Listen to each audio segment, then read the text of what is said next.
I love the speeches, honestly. I love any political speech. But analyzing the rhetoric isn't really a good way to figure out who's winning either. If you like Obama, his speeches make you think he's kicking butt. And if you're a McCain person, he sounds like a fighter. He's making a great case. So how to determine where they really stand this late in the game? Would you bear with me if I tried to use a football metaphor? Yes, I am going to use a football metaphor. Not Keith Olbermann, paid football expert. Me. Thankfully, we have visual aids. Okay, here's the thing about football. It is a territorial game. You're trying to take your opponent's territory away and make it your own. You can usually tell who's winning a football game by where most of the game is being played. Right now, in our football campaign analogy, the Obama-McCain Bowl is being fought at about John McCain's 25-yard line. And that's very bad for John McCain. Here's what I mean. Each team, Republicans and Democrats, has territory, and it's divided, at least in the last two elections, at roughly 50-50. And like a football game, if you're playing offense in the other guy's territory, if you are near the other guy's goal line, you're winning. So here's how the 2008 field lays out. Obama, the Democrat, his 1-yard line, the deepest part of his territory, is actually Washington, D.C. That was John Kerry's widest margin of victory in 2004. So you can think about what this means for this election. If Obama were defending Washington, D.C. right now against McCain, you would know that Obama was toast. For John McCain, his 1-yard line would be Utah. That was the reddest of the red vote in 2004. The biggest margin of victory for the Republicans in 2004 was in Utah. It's as deep in McCain territory as it gets. So those are the goal lines. Those are the far ends of the field. The middle of the field, the 50-yard line. These are the states that were just 1 or 2 points apart last time around. They're neither Republican territory nor Democratic territory. They're close.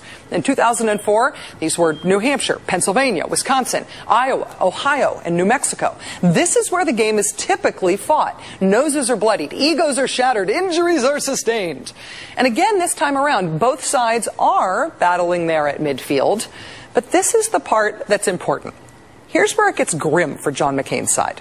The rest of the big fights, they're happening all on McCain's half of the field. They're all in McCain territory. States that went Republican in 2004, some by a little and some by a lot.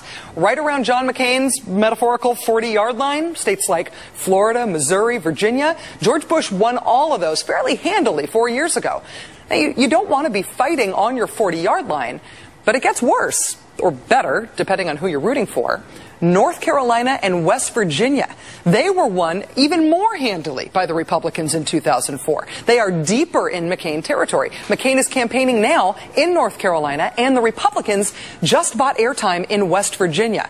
Obama, in other words, is on the march way down the field into McCain territory. And it gets even worse than West Virginia for McCain.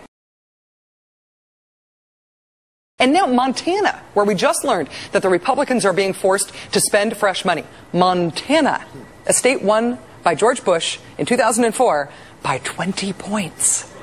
If you go by the margins of victory in the last presidential election, McCain defending Montana from Obama would be like Obama being forced to defend Massachusetts from McCain.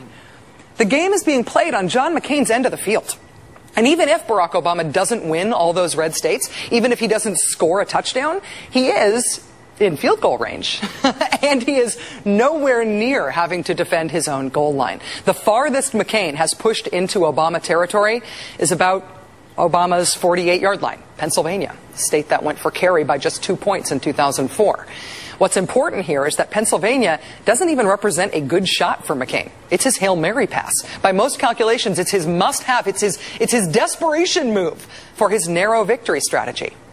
So that's where we stand, exactly 1 week out, playing out the last few snaps on Senator McCain's side of the field, deep into Senator McCain's side of the field.